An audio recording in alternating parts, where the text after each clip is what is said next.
Hello నమస్తే, నేను మీ వాణి. ఇవాళ మనం ఈ వీడియోలో వేటాడే నీడ పార్ట్ 9 వినబోతున్నాం. ఫ్రెండ్స్, మీరు కానీ మన ఛానల్ని ఫస్ట్ టైం చూస్తున్నట్లయితే ప్లీజ్ సబ్స్క్రైబ్ చేసుకోండి. అలాగే ఈ వీడియోని తప్పకుండా లైక్ చేసి స్టోరీ ఎలా ఉందో కమెంట్ చేయండి. మరి స్టోరీ వినేద్దామా?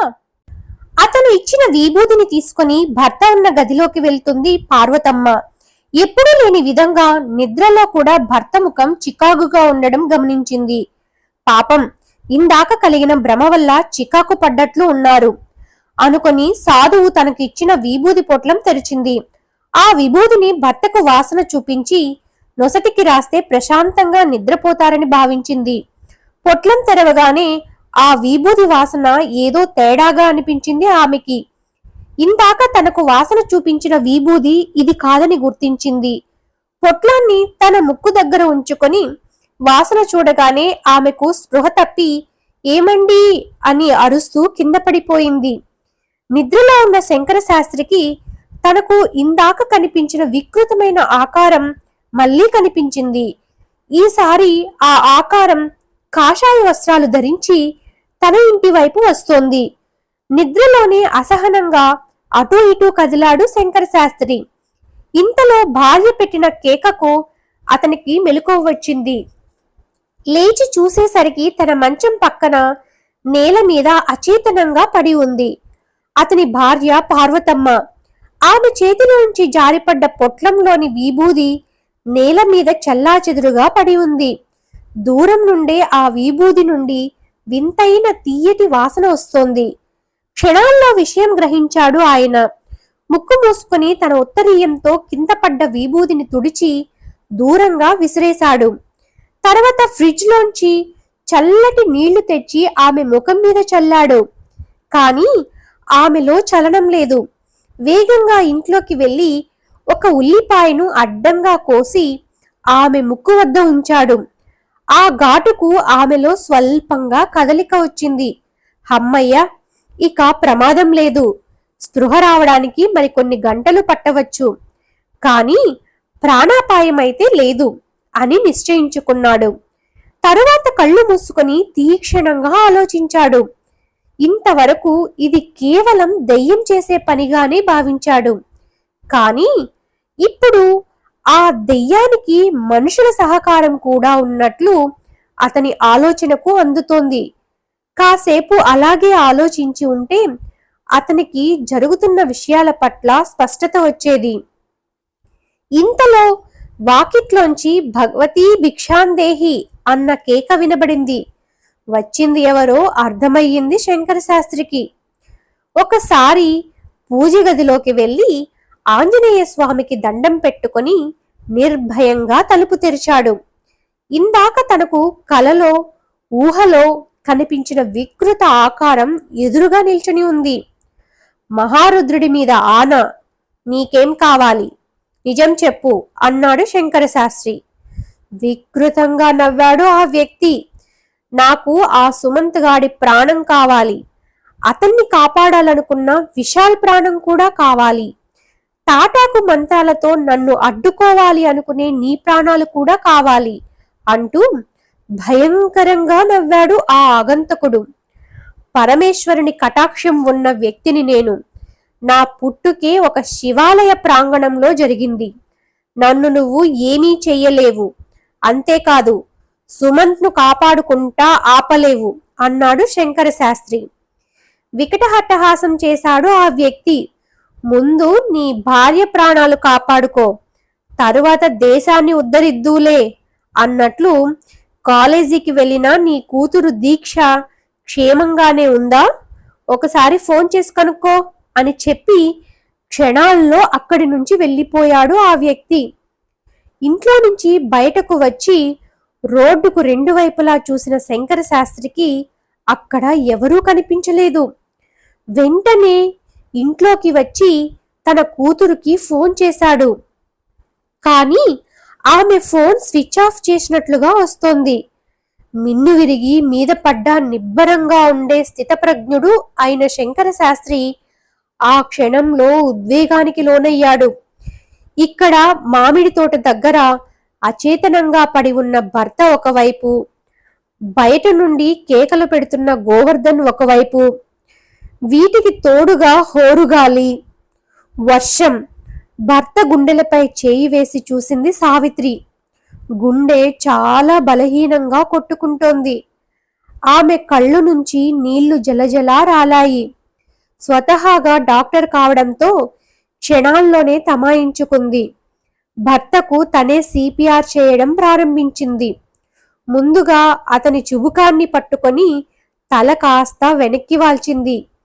తన 2 చేతులను కలిపి పట్టుకొని అతని ఛాతి మధ్యలో బలంగా నొక్కసాగింది.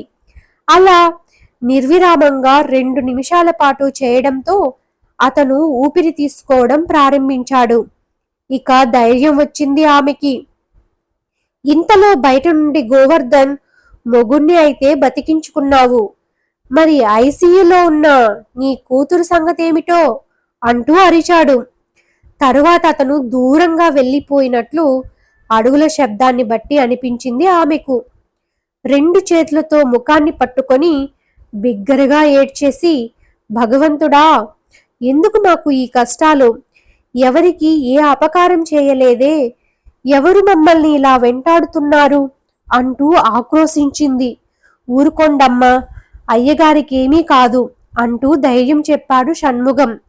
అతని భార్య చంద్రిక సావిత్రి భుజం మీద తడుతూ, అమ్మగారు, మీరు భయపడకండి, ఇదంతా ఆ గోవర్ధన్ గాడి దెయ్యం చేసిన పనే. తెల్లారగానే ఈ తోటలో ఉన్న గంగమ్మ రాయికి దండం పెట్టుకోండి, ఇక వాడు మిమ్మల్ని ఏమీ చేయలేడు. మేము కూడా ఆ తల్లి దయతోనే ఇక్కడ ఉండగలుగుతున్నాము, లేకపోతే మమ్మల్ని ఎప్పుడో చంపేసేవాడు అని చెప్పింది. ఏమీ మాట్లాడకుండా భర్తలో కదలిక రావాలని భగవంతుడిని ప్రార్థిస్తూ అతని వంకే చూస్తోంది సావిత్రి. కొంతసేపటికి వర్షం ఉధృతి తగ్గింది. కరెంటు కూడా వచ్చింది. స్వల్పంగా కదిలాడు శ్యామలరావు. ఇంతలో ఆమె ఫోన్ మోగింది. చూస్తే వికాస్. వెంటనే ఫోన్ తీసిన సావిత్రి, అల్లుడు గారు, అమ్మాయికి ఎలా ఉంది అని అడిగింది. తన భర్త పరిస్థితి చెప్పి అతన్ని మరింత టెన్షన్కు గురి చేయడం ఆమెకు ఇష్టం లేదు. నువ్వెప్పుడు ఇంతేనా? అవతల మాట్లాడేది ఎవరో తెలుసుకోవా అంటూ వికృతమైన గొంతు వినబడింది అవతలి వైపు నుండి. ఉలిక్కిపడింది సావిత్రి. ఆ గొంతు తను ఎక్కడో వినింది. ఇందాక డాక్టర్ గోవర్ధన్ అని చెప్పింది నువ్వే కదూ? మరి ఇంతసేపు ఇక్కడ మామిడి తోటలో కేకలు పెట్టిన గోవర్ధన్ ఎవరు అని అడిగిందామె. మొత్తానికి ఆ పేరుతో మీ కుటుంబానికి చాలా మంది శత్రువులున్నారన్నమాట.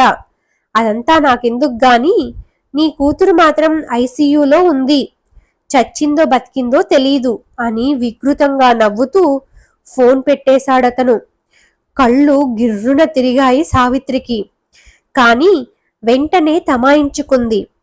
ఇలాంటి పరిస్థితుల్లోనే తను ధైర్యంగా ఉండాలి, ముందు భర్తను బతికించుకోవాలి అని నిశ్చయించుకొని అతన్ని కదిపింది. నెమ్మదిగా కళ్ళు తెరిచాడు శ్యామలరావు. పక్కనే ఉన్న భార్యను, ఎదురుగా ఉన్న షణ్ముఖం, చంద్రికలను చూశాడు. ఇందాక అతను వాళ్లను చూసి దయ్యాలుగా భావించి స్పృహ కోల్పోవడం గుర్తుకు వచ్చింది సావిత్రికి. వెంటనే భర్త గుండెల మీద నెమ్మదిగా రాస్తూ, ఏమండి, వీళ్ళు దయ్యాలు కాదు, వీళ్ళిద్దరూ చాలా మంచివాళ్ళు అని చెప్పింది. ముందు వీళ్లను చూసి భయపడ్డ మాట నిజం, కానీ చంద్రిక తోటలోంచి వస్తూ ఉంటే వెనకే ఒక వికృతమైన ఆకారం నీడలాగా ఆమె వెనకే వస్తూ కనబడింది. హఠాత్తుగా ఆ నీడ గాల్లోకి ఎగిరి మన వైపు వస్తున్నట్లు అనిపించింది. ఆ ఆకారానికి మనకు గోవర్ధన్గా పరిచయం చేసుకున్న మనిషి పోలికలు కనిపించాయి. అప్పుడే నాకు స్పృహ తప్పింది అని చెప్పాడు శ్యామలరావు. ఇంతకీ ఆ గోవర్ధన్ గురించి మీకేమైనా వివరాలు తెలుసా అడిగింది సావిత్రి. తెలుసమ్మా, ఆ దయ్యంగాడి గురించి పగలు చెప్పుకున్నా ఒళ్ళు వణుకుతాది. ఇప్పుడు వద్దులేదమ్మా, మీరు హైదరాబాద్ వెళ్ళి తిరిగి వచ్చేటప్పుడు చెబుతాను అన్నాడు షణ్ముగం. మీకు తిరిగి వెళ్ళడం కూడా ఉందా అన్న మాటలు బయట నుంచి వినబడ్డంతో భయపడింది సావిత్రి. ఎవరు మాట్లాడుతున్నది అని గట్టిగా అరిచింది సావిత్రి. ఏమైంది సావిత్రి అని అడిగాడు శ్యామలరావు. ఓపిక తెచ్చుకొని పైకి లేవబోతూ మీరు లెయ్యవద్దంది సావిత్రి. తరువాత చంద్రిక వైపు తిరిగి నీకేమైనా మాటలు వినిపించాయా అని అడిగింది. లేదన్నట్లుగా తల ఊపారు చంద్రిక షణ్ముగం ఇద్దరు. శ్యామలరావు డ్రైవర్ వెంకటేష్లు కూడా అదే మాట చెప్పారు. ఇక మనం బయలుదేరుదాం, అక్కడ అల్లుడు గారు హైరానా పడుతుంటారు అన్నట్లు ఒకసారి ఫోన్ చేద్దామా అన్నాడు శ్యామలరావు. ఇందాకే చేశానండి, అమ్మాయికి బాగానే ఉందట, అల్లుడు బాగా అలసిపోయి ఉన్నాడట, ఫోన్ చెయ్యవద్దన్నాడు అంది సావిత్రి. సరే అయితే అంటూ పైకి లేవబోయాడు శ్యామలరావు. గబుక్కున అతని చెయ్యి అందించి షణ్ముగం వెంకటేశ్లు సున్నితంగా తిరస్కరిస్తూ తనే లేచి నిలబడ్డాడు శ్యామలరావు. నాకేం పర్వాలేదు, ఇప్పుడు ఆ గోవర్ధన్ దెయ్యం వచ్చినా భయపడను అన్నాడు. మళ్ళీ బయట నుంచి వికృతమైన నవ్వు వినబడింది. అందరూ అదిరిపడ్డారు. ముందుగా తేరుకున్న వెంకటేష్ మాట్లాడుతూ మురిగే కుక్కలు కరవవు అని అంటారు. నేను బయటకు వెళ్ళి కారును ఇక్కడికే తీసుకుని వస్తాను, మీరెక్కుదురుగాని అన్నాడు. గుడిసె తలుపు తెరిచి బయటకు వెడుతూ షణ్ముగాన్ని గడియ పెట్టుకోమన్నాడు. ఈ గుడిసె తలుపు, దీనికున్న గడియ ఆ దెయ్యాన్ని ఆపలేవు. మనం కూడా బయటకు వెడదాం. ఒక్కడినే ఇలా పంపడం నాకు నచ్చలేదు అన్నాడు శ్యామలరావు. ఎవ్వరూ బయటకు రాకండయ్యా, చిటికెలో కారు తెస్తాను బయట నుంచి అరిచాడు వెంకటేష్.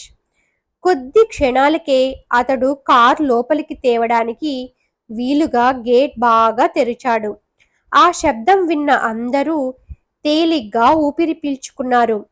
గండం గడిచినట్లుంది అనుకొని తేలిగ్గా ఊపిరి పీల్చుకుంది సావిత్రి. మనసులోనే దేవుడికి దండం పెట్టుకుంది. కానీ 5 నిమిషాలు గడిచినా కార్ స్టార్ట్ చేసిన శబ్దం వినిపించలేదు. అంతే, అందరిలో మళ్ళీ ఆందోళన మొదలయ్యింది. ఇక మరొక 5 నిమిషాలకే ఎవరో 4-5 వ్యక్తులు అటువైపుగా నడిచి వస్తున్నట్లుగా అడుగుల శబ్దం వినిపించింది. Thanks for watching friends.